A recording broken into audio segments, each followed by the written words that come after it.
second half of the group stages over in the CONCACAF Gold Cup, including guest nation Qatar. Can they actually go the distance and win the bloody thing? We'll take a little look next. That's right, folks, back once again with another prediction video. Today we're taking a look at groups C and D in the CONCACAF Gold Cup, and we'll get to that in just one second. If you're new, where have you been? Smash your subscribe button to keep your bang out to date with all things Gold Cup related, Blackburn Rovers related. Wow, football, what are we going to do? All under one roof, where have you been? Smash your subscribe. Of course, if you are new and you are interested in supporting the channel in another way, there are, of course, other avenues. I'm on Twitter, Twitch, Facebook, and of course Patreon as well, so check out the links down below. But today we're going to take a little look at the second half of the group stages, which we did cover. Groups A and B, the opening games just a couple of days ago.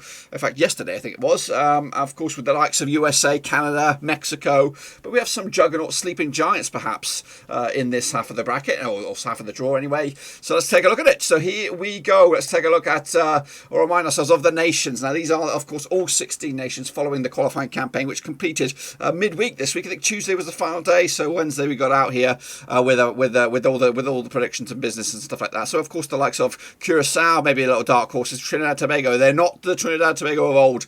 Let me repeat that. Mexico in there, Canada as well. Costa Rica in this side. Jamaica, the reggae boys, bringing in, of course, a plethora of new faces. Amari Bell, ex-Rover, of course, in the books there for Jamaica. Suriname as well, with a couple of some Dutch.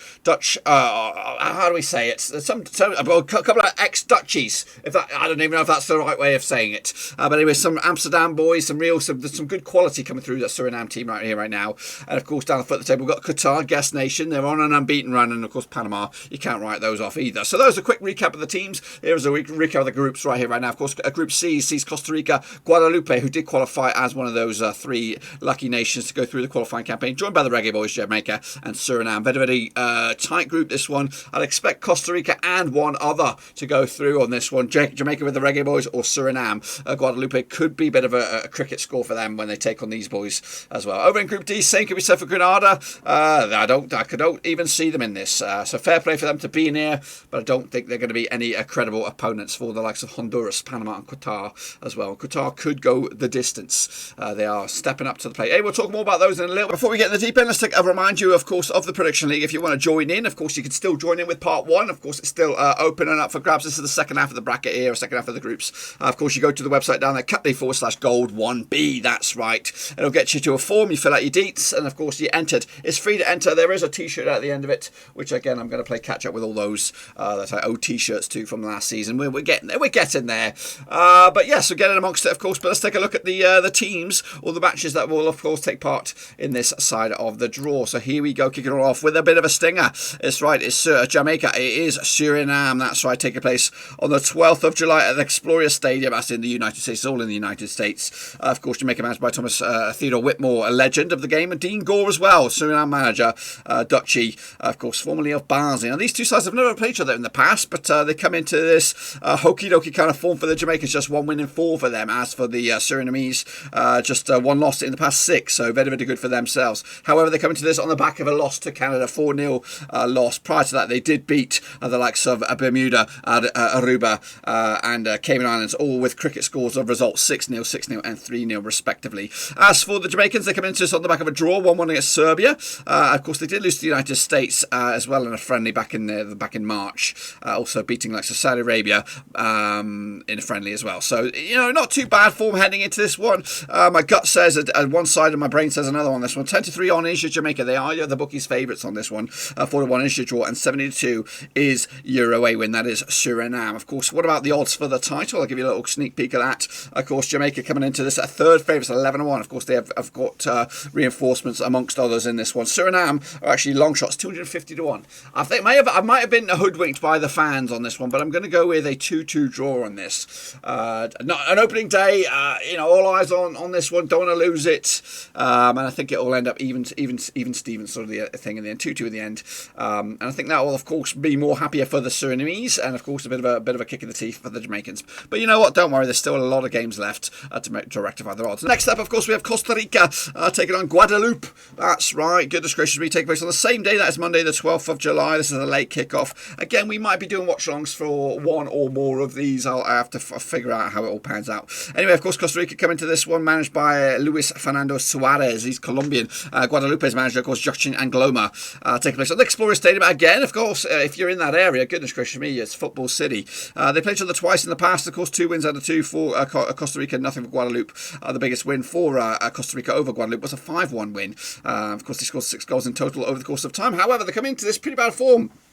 Costa Rica, no wins in 6, just 8% form. Wow, I'll expand on that in a minute. As for Guadeloupe, they come into this 100% form, winning 6 on the bounce. Of course, the last 2 encounters, of course, last round was a 5-1 win for Costa Rica back 2009. And the other one and only other meeting was 2007. It was a 1-1 for Costa Rica. So let's take a look at Guadeloupe's passage here to these stages. Of course, they come into this on a penalty win over Guatemala. Prior to that, they did beat Bahamas and also beat the Turks and Cacos 10-0. Goodness gracious me. Before that, of course, St. Martin and Turks Cacos as well. All the way back to, of course, September 2019, where they took on St. Martin and won. So the Costa Rica come into this. This is why they, of course, come into this pretty bad form. They've been playing quite decent opposition, losing to the United States in a friendly, losing to Honduras on penalties, also losing to Mexico on penalties as well, losing to Mexico in official time in a friendly, and also drawing with Bosnia and the Basque Islands they lost, or Basque territories, or whatever you want to call it. But anyway, heading into the bookies odds on this one, we've got 6-1 on is your Costa Rica, 5-1 is your draw, 6-1 on, so Costa Rica nailed on favourites, 14-1 is your Guadeloupe on this one. I'm going with Costa Rica despite the form, 3-0 win comfortably in the end. You want to look at the odds for the title on this one, Guadeloupe are 300-1, Costa Rica are 4th favourites at 14-1. Next up, of course, we have, it is Qatar and it is Panama, but it rhymes in a way. These two sides have played each other 0 times in the past. They come into it though 92% form for Qatar, winning 5 of the past 6. Meanwhile, Panama come to also 75% form, losing once of the past 6 games. Of course, their recent record, they did lose to Mexico in a friendly. They did draw with Curacao in a World Cup qualifying, and also beat the likes of Curacao at home. They also beat, of course, Anguilla and Dominican Republic quite convincing as well. As for Qatar, they're coming in, of course, on a nice unbeaten run, beating El Salvador, beating Oman, beating India, drawing with Ireland, of course, and also picking a result against Azerbaijan and Luxembourg. They ain't no slouches, especially considering some of the opposition that they could face here in this tournament right here, right now. The bookies odds on this one, we have Qatar 5-4, they are the favourites, 21-10, is your Panama 2-1, is your draw on this. I don't know, I think I've gone with a draw on this. No, I've gone with Qatar to nick it 2-1 win in the end. Oh, wow, we'll have to see about that, see if I can come on in on that. Let me know your thoughts as well. As for the bookies odds, Qatar are actually 5th favourite, 16-1 for the title. Panama are actually 33-1 long, one middle of the road kind of team. Wrapping up, of course, the predictions for this bracket side of the group. It is, what do we have on this one? It is Honduras up against Grenada, against Chief Whipping points for this group, I suspect. Anyway, these two sides will lock horns on Tuesday the 13th of July. Late kickoff, of course. Where does it take place? It does take place, same place as the previous game, at the BBVA Stadium, that's right. Of course, Honduras managed by Fabian Colito, of course, Grenada managed by Michael Finlay. I think I should remember him as a player. They played twice over the course of time, 2009, stretching back to 33% form heading into this for Honduras, 42% form though for Grenada. In those last 2 games between two sides, of course, 7-1 win was the biggest win for Honduras. They also scored 11 goals in total over Grenada in those 2 matches, which is around about 5.5 goals game ratio. Of course, that 7-1 win was back in 2011. It was a CONCACAF Gold Cup group match. They also played each other in 2009, also in the CONCACAF Gold Cup, and they also won 4-0. Heading into this, though, they did took on Mexico in a friendly 0-0 draw. They also picked up a penalty shout win over Costa Rica as well, losing narrowly to the United States and Greece, picking up a draw against Belarus and beating, or actually losing to Guatemala. So they're not great form heading into this. As for Grenada, they did lose to Montserrat World Cup qualifying. They did lose to Antigua Barbuda.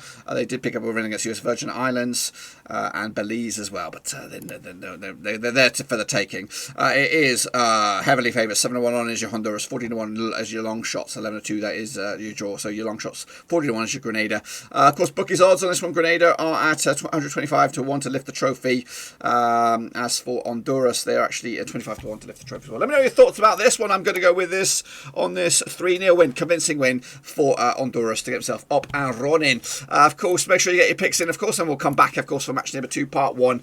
Take a look back at those results as well as your predictions as well, see how you're ranked. So make sure you get a part of it. But what do you think? Can Qatar go the distance? But what about got the likes of Panama, Costa Rica and Honduras as well. Let me know your thoughts and opinions down below as who you think is going to go the distance, and also showcase your predictions as well if you want to show them off to the world in there. But yes, I'm looking forward to this one. Hopefully you are too. Until then, we'll be covering the Gold Cup from the first whistle right to the final whistle. But until then, I'll see you soon, whenever that is. Ciao for now.